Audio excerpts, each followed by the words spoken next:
Maqaan kiyyaa Mittusii jedhama. Bulchaa kutaa magaalaa Haruufaati. Sagantaan har'aa kun fayyadamtoota seeftineetii akka bulchiinsa magaalaatitti kutaa magaalaa keenyaa aanaa bulchaanaa irratti jalqabsiisuudha. Sagantaan kun marsaa duraa eebbifamee jalaa bahee jira. Kun ammoo marsaa itti aanu hojii jalqabsiisuu isaati. Gara abbaa warraa 4,000 ol ta'u qabata. Maatii waliigalaa 16,000. Sagantaan kun egaa qulqullina magaalaa irratti xiyyeeffateeti kan hojjetu.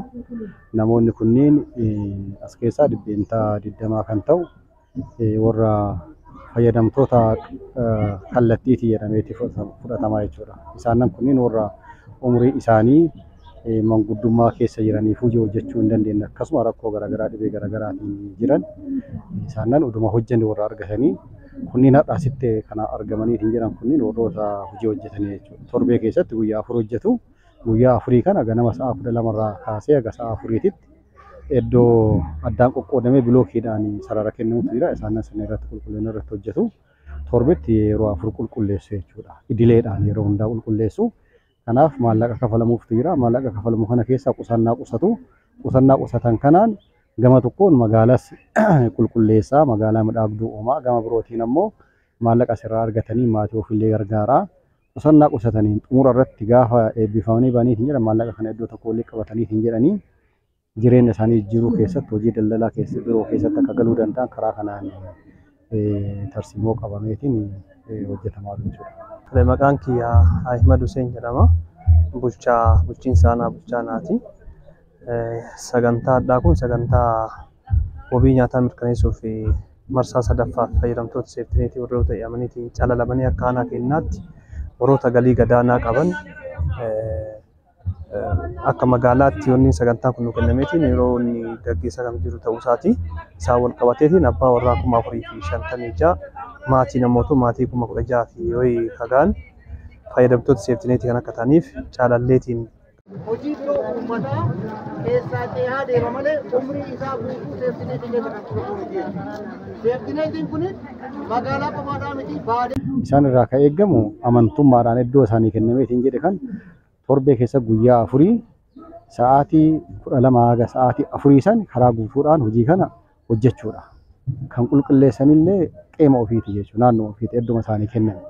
Gooxima ofii keessa jiran sana keessa waan ta'eetiin jedheef hawaasa kanarraa uummattoota filatamanii kanarraa kan eegamu amantummaan mootummaan itti kenneetiin jedhe kana karaa guutuudhaan bahanii magaalaa midhaagduu bareedduu taate uumuu. Inni kun ammoo waan argatan kanarraa qusatanii xumura irratti haala jireenyaa amma keessa jiran kanarraa jireenya isaanii fooyyessanii badhaadhina maatii mirkaneessuu keessatti iddoo olaanaa qaba waan ta'eetiin jedheef isa kana sana tokko waan amma ittiin jiraatanii argatu jechuudha. Kanaan alatti ammoo qusannaa irraa qusatu jechuudha. Maallaqni qusataniitiin jedhan kun gara kapitaalaatitti jijjiiramaa fi deema. Kuufataa deema. Maallaqa kana hin qusatanii qusannaa qusatan kanaan fuulduratti jireenya amma keessa jiraatan, jireenya hiyyuu, jireenya gadaana amma keessa jiraatan keessa ammatti waan ittiin nyaatan ittiin bula argataa jiru. Kun dabalataan ammoo waan qusatan kanaan ammoo suuqis haa ta'u, industirii godhoo mana keessatti hojjetanis haa ta'u waan jiruuf jireenya isaanii gara fuulduraatti tarkaanfachiisuu danda'u, jiruu kanarraa isaan fooyyessuu danda'u, isa isaan waan ittiin hojjechuu danda'an maallaqa kanas kuusatu. Qaamota kanneen keessattuu warroota galii gadaanaa qaban warroota waan tokko galii guyyaa argachuu hin dandeenye carraa kanaan akka fayyadamanii fi carraa akka magaalaa keenyaatti wabii nyaataa mirkaneessuudhaa fi baankiin addunyaa deeggarsa kenneen qaamonni kun akka aanaa keenyaatti filatamaniitiin marsaa sadaffaa kana keessatti akka fayyadaman kan taasifne ta'uu isaati. Waliigala isaan mootuu kaayyoon guddaan qaamonni kunniin filatamaniiti yookaan warroonni galii gadaanaa kun carraa kanatti fayyadamuudhaan jiruuf jireenya isaaniis akka fooyyessuu danda'an waan argatan irraatii madda galii isaanii godhataniitiin jiruuf jireenya isaanii akka fooyyessanii fi kaayyoo barbaadamedha. Inni biraan mootuu carraa kanatti fayyadamuudhaan qulqullina magaalaa keessatti gahee hirmaannaa taasisuudhaan magaalateen hawwattummaa fi sadarkaa isii gara fuulduraatti. Egaa jiraattota irraa waa lamatu eegama. Tokko hojii akka dhuunfaatitti hojjetan. Inni kun ammoo hojii akka walootitti hojjetan. Haala qabatamaa kutaa magaalaa keenyaaf akka magaalaa keenyatti jiruunis tokko dhuunfaan kan eegamu namni mana jireenyaa isaarraa meetira 20 qulqulleessuu dirqama qaba. Kuni dambii ta'es mana magaalaatiinis bocamee jira. Kan hojjechuu namni hundinuu dirqama qaba jechuudha. Kun dirqama dhuunfaa isaati. Fuuldura isaa keessoo mana isaatii fi fuuldura isaa meetira 20 qulqulleessaa. Dhaabbilee yoo ta'an dhaabbilee meetira 50 qulqulleessuu dirqama qabu jechuudha. Tokko kan dhuunfaan raawwatan. Inni lammataa ammoo torbaanitti duulli qulqullinnaan geggeeffamu.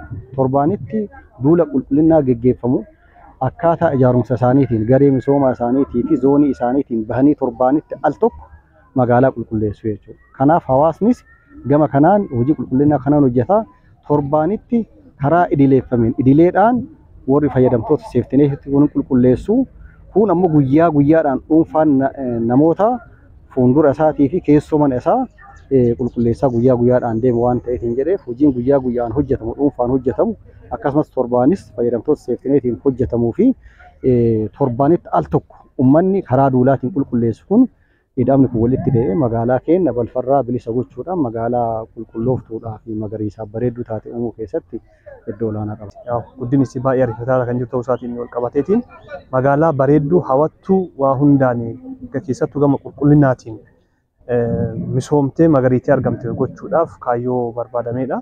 Isaan wal qabatee akka carraa ta'eetiin nus carraa kanatti fayyadamneetiin aanaa keenya aanaa qulqulluu balfarraa bilisa ta'e carraa qaamota kanatti fayyadamuudhaan qaamonni kun akka qulqulleessaniif sirna deeggarsaaf hordoffii akka bulchiinsa aanaattis taasisaa kan jiru ta'uu isaati.